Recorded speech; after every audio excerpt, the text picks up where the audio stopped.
Soal yang paling dasar aja karena attrition ya. Kan logistik jadi penting. Logistik yang paling sederhana, amunisi. Kita itu kan harusnya pasar kita untuk amunisi untuk pasukan kita sendiri aja udah lebih dari cukup untuk economic of scale. Saya diminta menyampaikan ke Ibu Mega, lalu Ibu Mega hanya menyatakan harus ada kondisi kedaruratan dan harus konstitusional. Dua itu yang kemudian tidak tercapai karena COVID-nya udah turun. Terus udah gitu operasinya juga nggak profesional banget, nggak pakai tutup muka, malah kecipratan muka sendiri gitu. Ini apa nggak bisa juga apa false flag ya apa istilahnya justru untuk justru jangan-jangan yang diincar untuk menjatuhkan kepala baisnya atau bahkan Presiden Prabowo kan. Yang pasti ya kondisi Indonesia untuk saya hari ini tepi jurang. Dan apa yang harus dilakukan? Ya karena tepi jurang ya harus ada perubahan-perubahan yang signifikan tadi.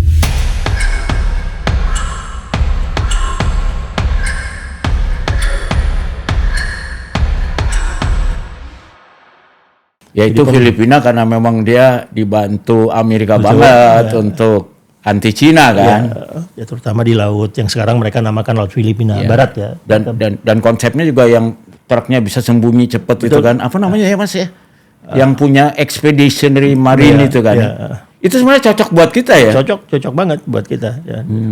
Cuman teknologinya kalau dia cuma Amerika juga ya repot lah, kita mesti lebih mix lah. Ya, itulah yang nanti mestinya bisa dilakukan oleh industri-industri pertahanan kita ya, membuat atau minimal memodifikasi alutsista sesuai dengan kebutuhan doktrin dan kalau pesawat juga sebetulnya kita lebih cocok Gripen lah ya. Dia bisa dari jalan-jalan, bisa logistiknya juga pakai truk-truk kecil aja. Karena sekarang kan begitu bandara diserang pakai rudal aja udah nggak bisa dipakai. Ya hal-hal seperti itu untuk membentuk swarming tactical warfare menjadi attrition warfare dan lain-lain, karena pada akhirnya perang yang kita bayangkan ke depan perang attrition kok. Soal yang paling dasar aja karena attrition ya. Kan logistik jadi penting. Logistik yang paling sederhana, amunisi. Kita itu kan harusnya pasar kita untuk amunisi untuk pasukan kita sendiri aja udah lebih dari cukup untuk economic of scale. Tapi kita tuh bayangin, bahan baku peluru aja masih impor. Gimana ya? Ya, dan sampai hari ini ada satu proyek itu PT Dahana sudah dimulai di masa Pak Purnomo, kemudian berhenti total. Hari ini nggak jalan untuk memproduksi propelan di Karawang sana.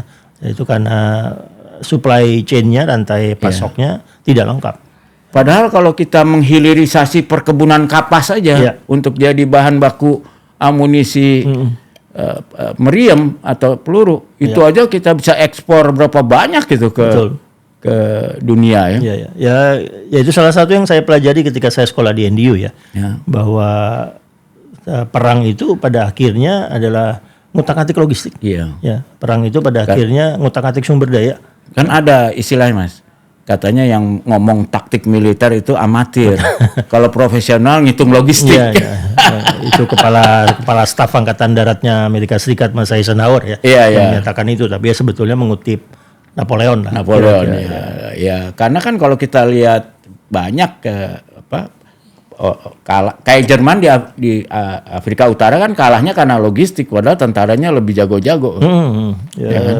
Salah satu cerita anekdotnya Rommel kalah melawan Patton itu bukan Patton, melawan Montgomery karena logistik kan. Ya antara lain karena Montgomery itu orangnya sangat rapi, higienis, sehingga fasilitas atau markas-markas kavalerinya Inggris itu sangat teratur, Jerman tidak. Jadi ketika pertempuran utama, Rommelnya tidak ada di Afrika Utara, dia pulang ke Berlin karena diare.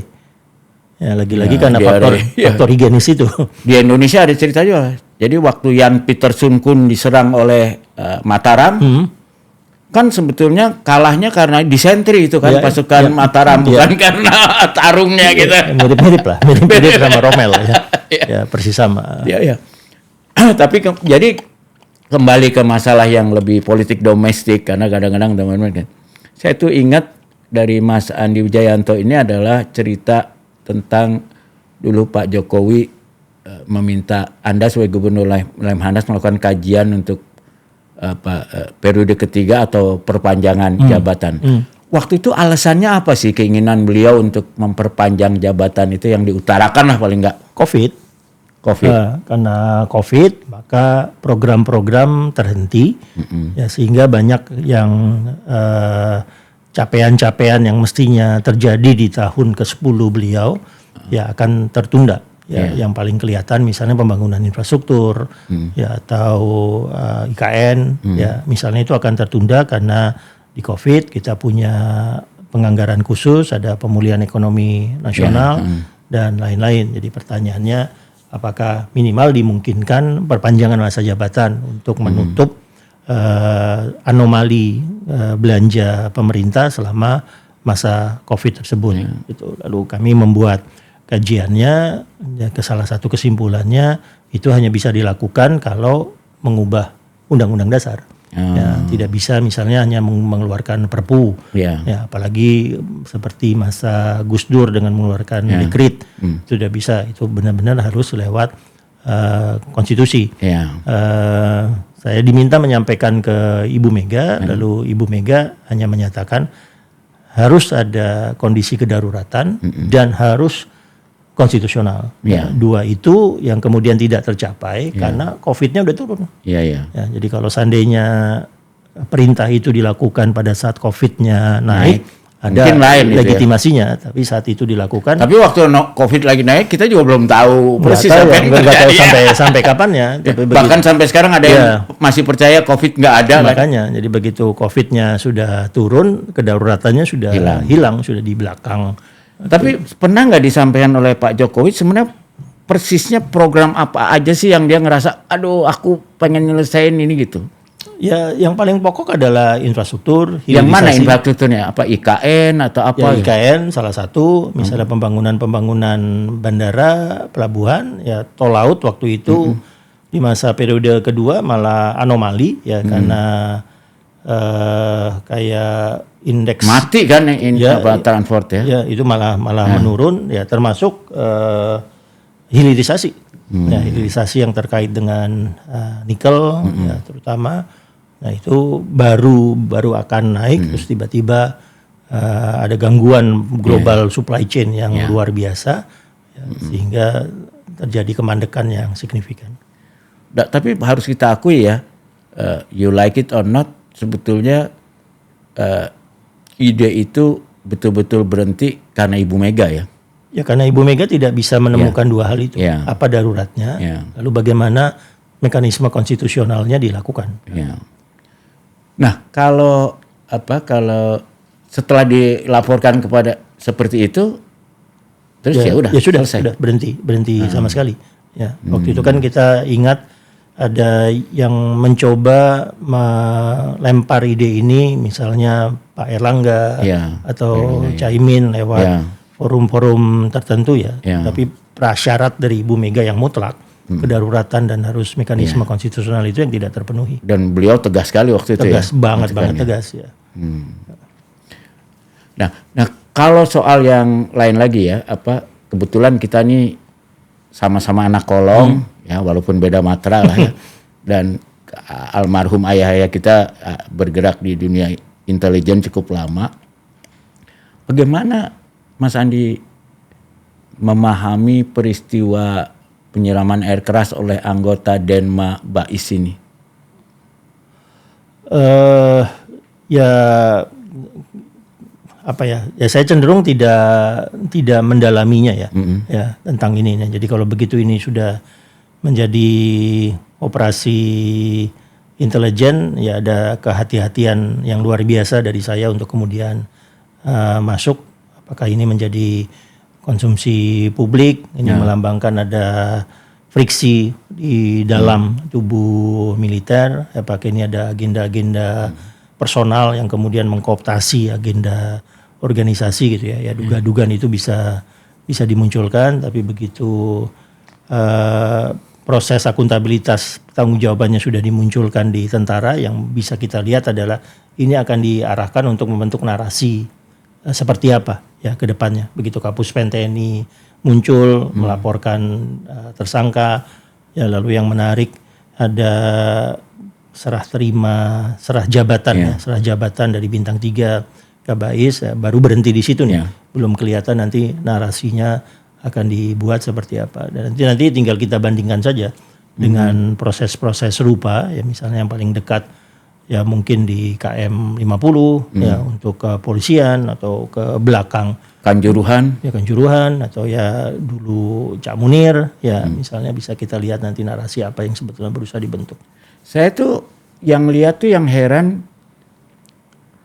personilnya Denma gitu loh. Kalau kita kan kalau anak tentara kita tahu Denma itu kan kalau di angkatan laut malah disebutnya James Bond, jaga mes, jaga kebon itu orang-orang yang praktis, bukan yang profesional di bidang tertentu. Mereka biasanya juga karena jaga mes, jaga kebun, cari-cari proyek apa pembebasan tanah kayak apa gitu, yang gitu-gitu lah. For hire lah gitu. Saya selama waktu istirahatnya. Terus udah gitu operasinya juga nggak profesional banget, nggak pakai tutup muka, malah kecipratan muka sendiri gitu.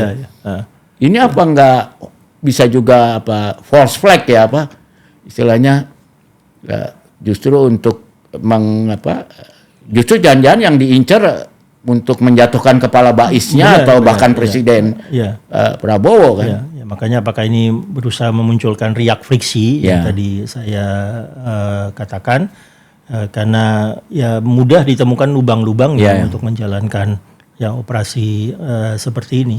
Jadi kalau solusinya, kalau seandainya Mas Andi jadi presiden atau penasehatnya presiden, apa nasihatnya dalam kasus ini? Tadi narasi apa yang sebetulnya ingin dibentuk dari penyelesaian kasus ini ya. Ya kasus ini pasti nanti akan ada unsur politiknya ya sangat tinggi, apalagi tadi mengarah ke friksi. Ya, apakah presiden kemudian menggunakan ini untuk melakukan konsolidasi ya segera, karena ini adalah intelijen strategis ya, yang pasti tidak boleh adalah ada unit yang bergerak. Ini rogue element atau operasi beneran? Itu yang harus ditegaskan. Tidak boleh ada unit yang bergerak yang kemudian memunculkan friksi, yang memunculkan nuansa politik tanpa kendali presiden. Nah, kalau ini gut feeling aja apa sih ini? Aneh banget kalau buat saya. Saya belum tahu ya. Saya belum tahu ngelihat yang saya misteri itu kenapa Kabais harus mundur. Ya tadi, karena ini operasi Denma kan, operasi BKO lah. Yang operasi BKO yang tidak mungkin Bais merancang operasi. Ini kan harusnya direktorat A lah atau seperti ini ya. Dan ini bisa dengan biasanya normalnya akan dilempar ke unit-unit lain yang memang mampu melakukan bahkan operasi. Mungkin pakai orang swasta, preman atau apa gitu kan, nggak model apa. Ini kan langsung Denma. Jadi saya bertanya-tanya apakah Bais udah segitu inkompetennya atau ada hal lain. Saya kebayang salah-salah kita kan semua kenal Pak Beni, kalau dia masih hidup bisa kena serangan jantung ya. Ini ada garis komando yang mestinya begini, terus tiba-tiba ada yang ini. Nah, ini berbahaya kalau di militer, untuk apalagi intelijen strategis berbahaya. Kemudian presiden harus memunculkan satu narasi baru untuk mengatasi ada friksi ya minimal dari sisi struktur komandonya ya.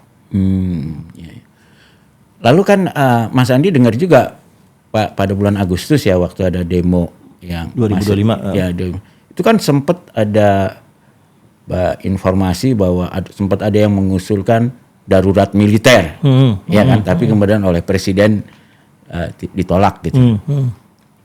Apa Mas Andi merasa ada indikasi-indikasi bahwa negara itu perlu keadaan darurat militer ya? Ya, yang paling anomali di Agustus 2025 itu adalah elite targeting ya. Ya, Menteri Keuangan terus ada DPR dan seterusnya, itu elite targetingnya yang benar-benar anomali. Dan itu kayaknya emang rapi banget operasinya. Memang rapi sekali, yang sampai sekarang nggak terbongkar. Ini juga tidak terbongkar. Ya itu kembali. Kalau itu sih rasanya operasi intelijen benar ya kalau itu ya. Itu kembali pertanyaan ya, apakah ada satu unit yang memang sudah rapi yang bisa kemudian dibuat untuk melakukan konflik-konflik tertutup, meletupkan konflik-konflik tertutup ya. Kalau belajar dari dan targetnya kayaknya spesifik kalau itu ya. Ya, sangat-sangat spesifik ya. Ini dilakukan di Kalimantan Utara, dilakukan di perbatasan Timur Timur, Flamboyan, ya dan seterusnya. Unit-unitnya sangat rapi. Tapi untuk apa ada kemudian gelar seperti ini pada saat konsolidasi politik presiden sangat kuat, kuat-kuatnya gitu ya? Makanya. Jadi apakah ini, untuk saya sih ngelihatnya, ini ada yang kayak testing the water nih. Ya kalau seandainya eskalasi seperti itu muncul, mampu nggak kemudian unit-unit tertutup ini melakukan operasi-operasi kecil, atau mampukah juga eskalasinya diramalkan secara politik akan mengarah kemana? Jadi kayaknya kalau bahasa jurnalistiknya tuh ada retak di dalam tubuh security gitu ya Pak. Iya kan, indikasi gitu. Iya. Jadi artinya sebenarnya kalau secara politik kan kelihatannya konsolidasinya udah kuat banget ya. Iya. Bahkan PDIP sendiri tidak mengatakan oposisi, tapi sebagai penyimbang di luar ya. Tapi yang kita pikir ini presidennya dari mantan jenderal militer, juga di dalamnya banyak sekali mantan atau bahkan yang aktif. Tapi kok ada kejadian yang seperti menggambarkan justru tidak solid ya. Ya, itu yang terjadi dulu Pak Harto, misalnya konsolidasi Pak Harto 68 ke pemilu 71. Ya. Lalu pemilu 71 yang mestinya pemilunya di tahun 76 mundur ya. 78 antara lain karena ada malaria ya. Nah, begitu 78 ke pemilu 92 itu sangat solid. Sampai kira-kira tahun 95 sangat solid, lalu tiba-tiba muncul lagi friksi antara tentara merah putih, tentara hijau yang akhirnya meledak di 97-98 ya. Tapi ini perjalanan yang memang kemudian menunjukkan ya pada saat proses di organisasi militer yang berpolitik itu tidak bisa sepenuhnya dipegang ya oleh presiden, maka akan ada letupan-letupan ya seperti ini. Padahal itu kan risiko dari satu rejim yang memiliki militer yang berpolitik. Itu terjadi di banyak negara termasuk di Indonesia. Jadi mungkin perlu, saya ingat dulu kenapa Pak Beni dipanggil dari Korea Selatan kembali dan mendirikan Sintel dan kemudian jadi Bais. Itu karena Pak Harto cari tentara yang kapabel, yang bukan pendukungnya Jenderal Sumitro, bukan pendukungnya Ali Murtopo. Betul. Gitu kan. Karena pertentangan antara dua orang ini sampai terjadi huru-hara kan di Jakarta. Nah kalau sekarang saya bingung, itu Sumitronya siapa gitu, Ali Murtoponya siapa sih Mas? Ya ini makanya yang membingungkan ini itu bukan dari pihak yang berada di luar pemerintahan ya. Ya berada ya friksinya ya benar-benar ada di dalam. Ya lagi-lagi yang dites adalah kendali presiden. Ya kendali presiden untuk kemudian mengamati, ini ada komando yang resmi, ini ada yang bergerak di sampingnya untuk melemahkan konsolidasi. Nah, bisa nggak presiden dengan segera mengenali itu? Karena kalau orang awam kan cuma ngelihatnya, kalau dulu kan Pak Harto punya Pangkop Kamtipnya Pak Sumitro, tapi dia punya Aspri dan Opsus Pak Ali Murtopo ya. Tapi ini dua-dua sama-sama jenderal ya kan. Sama-sama, kalau yang ini punya kemauan intelijen, yang ini lebih pasukan. Tapi di masa Pak Harto kan ada penunjukan bintang 4 yang membuat orang kemudian terheran-heran. Jadi misalnya Pak Yusuf sebagai Menhan Pangap itu angkat seluruh ABRI terheran-heran. Pak Yusuf sudah lama berada di kementerian, ya tiba-tiba dimunculkan. Atau di polisi waktu itu Pak Kuntoro. Ya Pak Kuntoro sudah sekian lama tidak berdinas di Mabes, ya tiba-tiba dimunculkan. Pak Beni sendiri. Ketika Pak Beni dicalonkan oleh Pak Harto sebagai Pangap, gitu Pak Beni masih bintang 2. Dan dia belum pernah teritorial. Dia asintel terus. Nggak ada dandimnya, nggak ada danremnya, nggak ada komandan brigadenya, nggak ada panglima divisinya, benar-benar intel. Yang dimajukan oleh Mabes saat itu adalah 3 panglima Kogab. Dari 3 panglima Kogab, lalu Pak Harto nanya, Beni di mana? Jadi dikatakan Beni bintang 2, dinaikkan bintang 3, lalu kemudian menjadi bintang 4. Di masa itu Pak Beni itu bukan calon kuat, tapi kemudian ketika menjadi Pangap memang menunjukkan bahwa ya Pak Beni adalah yang paling tepat ya melakukan itu. Setelah Pak Beni baru kelihatan agak normal itu. Ya dan Pak Beni berusaha menormalisasi kan pangkat-pangkat itu.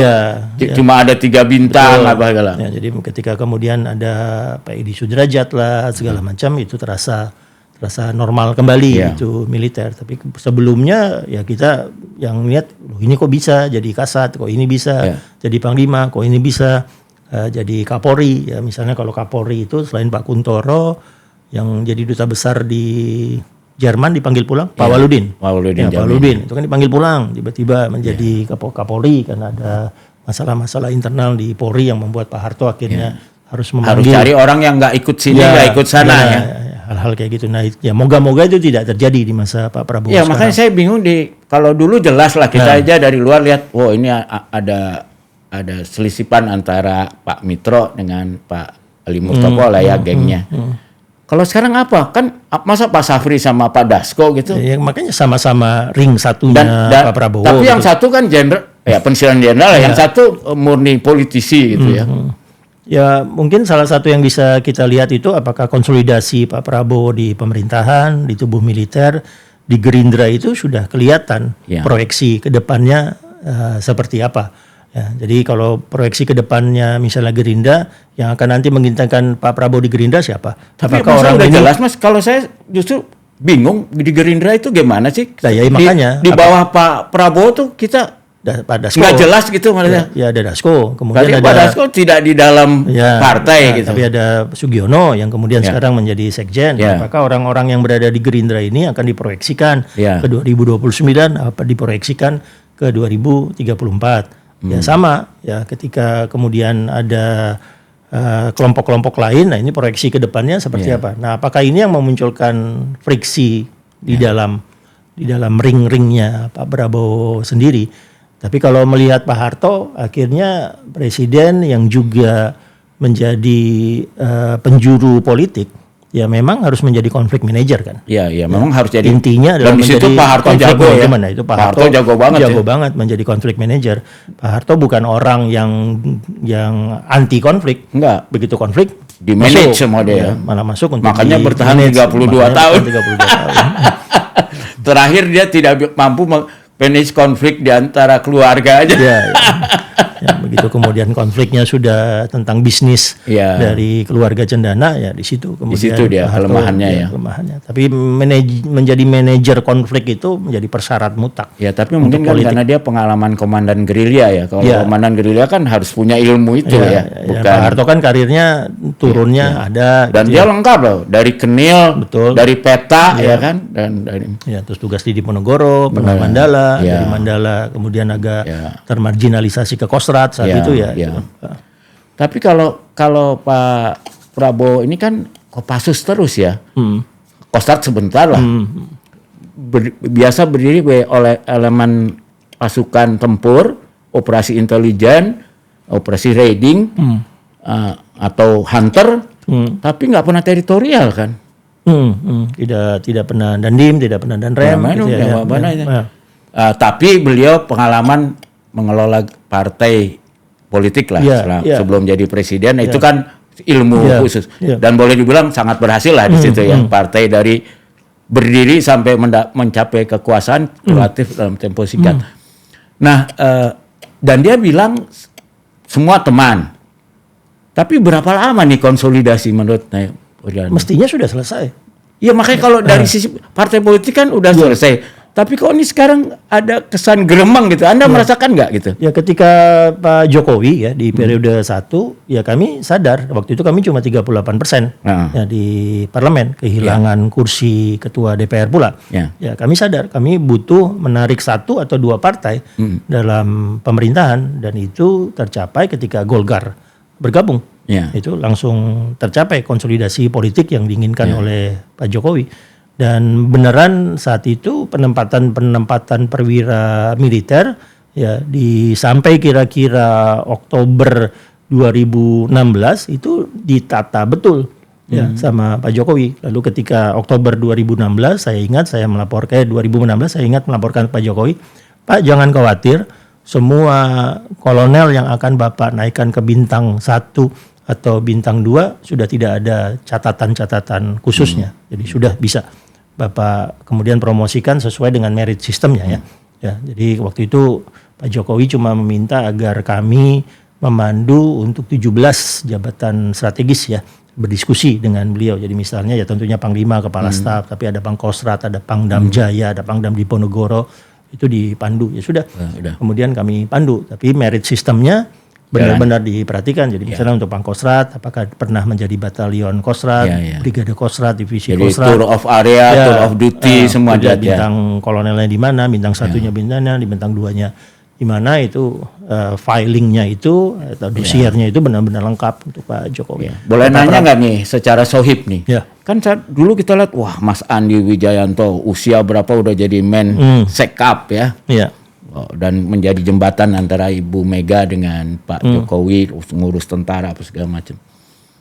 Terus tiba-tiba digeser, itu boleh tahu kenapa Mas? Atau pernah nggak Pak Jokowi ngomong ketika dikeluarkan dari kabinet tuh Mas Andi, apa alasannya? Dari Seskap. Iya, dari Seskap.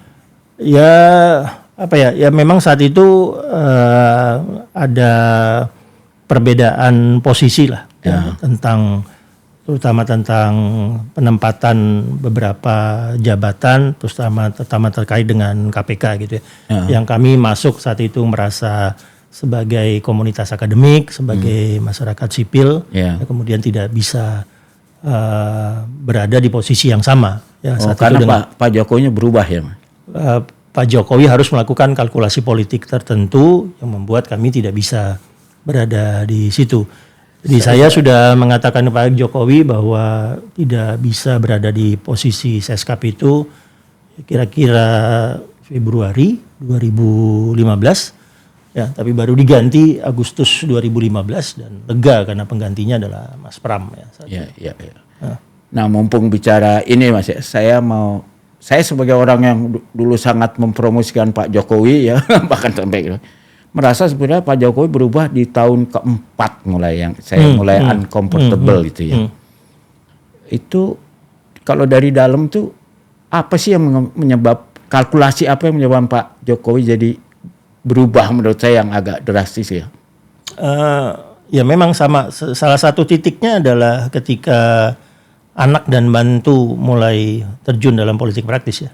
Ketika Gibran dimajukan menjadi wali kota Solo, lalu Bobi menjadi wali kota Medan, begitu yang dulu citra Pak Jokowi yang ditampilkan adalah nobody, bukan siapa-siapa, bukan dinasti, dan tidak membentuk dinasti politik. Tapi ketika dua anak dan mantu ini masuk ke dalam politik praktis, yang di situ pergeserannya sudah mulai kelihatan. Kalau bocor halus juga sangat memberikan peran pada istri itu, apa setuju Mas?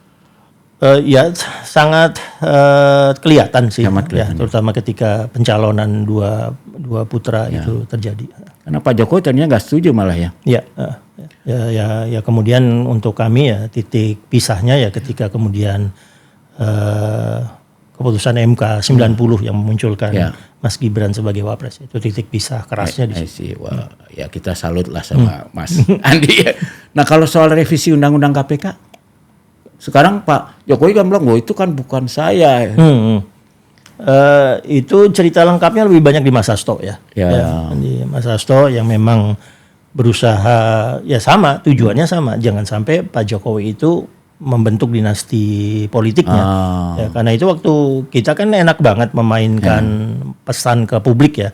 Ketika dulu Mas Gibran fokusnya martabak, Kaisang fokusnya pisang goreng gitu, tuh enak banget memainkan cerita itu, narasi itu juga enak narasi itu ke publik. Tapi begitu tiba-tiba masuk ke politik ya langsung kekhawatirannya, waduh ini jabatan-jabatan basah yang memang diincar oleh KPK, warningnya kemudian diberikan gitu ya. Terima kasih Mas ini udah berbagi pengalaman yang sangat langka dan sangat bermanfaat. Saya ingin kasih satu pertanyaan terakhir. Seandainya nih tahu-tahu Mas Andi dipanggil ke Hambalang atau apa, dibilang give me your advice ke Pak Prabowo, kira-kira apa aja? Pak Sandi? Yang pasti ya kondisi Indonesia untuk saya hari ini tepi jurang. Dan apa yang harus dilakukan? Ya karena tepi jurang ya harus ada perubahan-perubahan yang signifikan. Tadi misalnya ya tepi jurang yang benar-benar kerasa itu beban fiskal. Ya, karena itu paradigma disiplin fiskal yang kemudian berusaha secara rasional merealokasi belanja-belanja anggaran ya termasuk misalnya belanja pertahanan itu harus segera dilakukan untuk minimal kuartal 2 dan kuartal 3 tahun ini. Ya, supaya survive ya. Ya, supaya survive ya. Ini keadaan tidak normal, keadaan anomali. Jadi mulai dimunculkan mekanisme-mekanisme luar biasa untuk mengatasi keadaan yang juga tidak biasa. Iya. Oke, terima kasih. Boleh nggak Mas, next time kita ngobrol lagi tapi lebih ngobrol soal BOP dan apa ya? Monggo, Oke. Ya. Terima kasih banyak ya. Itu tadi ya, Firaun dengar sendiri ya. Beliau bersedia, nanti kita akan ngomong lagi karena ada detail-detail yang saya dikirim oleh Mas Andi Wijayanto ini tentang gimana strategi Israel, strategi apa, tapi saya pikir itu harus satu bagian khusus. Ya, karena sangat banyak detail dan gambar-gambar. Nah, nanti saya akan ngatur waktu lagi sama Mas Andi khusus ngomong tentang BOP, Perang Selat Hormuz dan bagaimana sikap Indonesia seharusnya terutama dengan kematian 3 orang peacekeeper. Dan bahkan mungkin Mas Andi tahu apakah penembakan itu sengaja oleh Israel atau memang nggak sengaja. Tapi itu soal lain supaya kalian menunggu ya. Oke, terima kasih. Sampai jumpa.